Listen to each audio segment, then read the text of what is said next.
This tutorial is created specifically for students in BTS 110 at Bellevue College.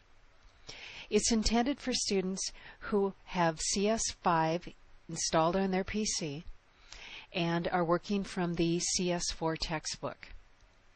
What we're going to do in this segment is we're going to create a new site when the folder structure has already been established on our storage drive.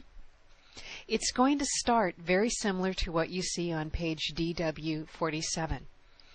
So I'll click on Site, and I'm going to click on New Site, and I will name my site Alaska Parks, like you see on page DW48 in your textbook.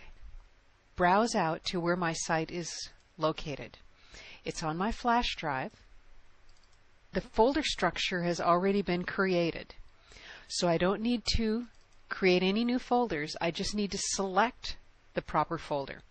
So what I did here is I select last name, I select Parks.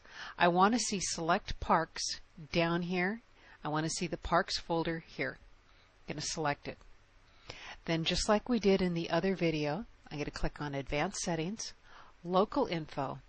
When I click the Browse for Folder to establish the default Images folder, I should immediately go inside of the Parks folder.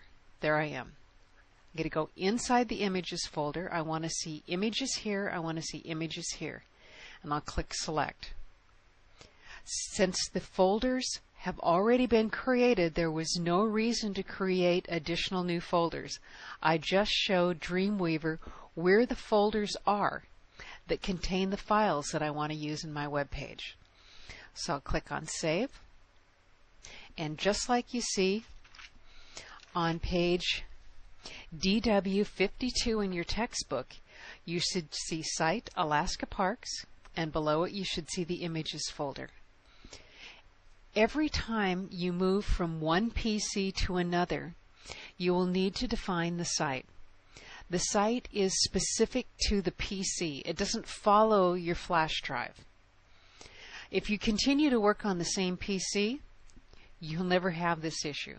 But if you work on your PC at home and then you come into the classroom or you come into one of the labs and you want to continue working, you must define your site every time. Now, you may think that you can get around it by going, the files are there and I can see them, so why do I need to define the site? You need to define the site because the links that you create are relative to documents within your site. If they're not created relative, then you have to create absolute paths.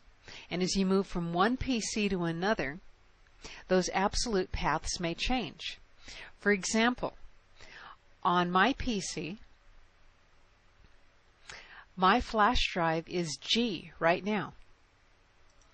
When I go to school, it could be H, it could be F. On one of my other PCs, it could be E.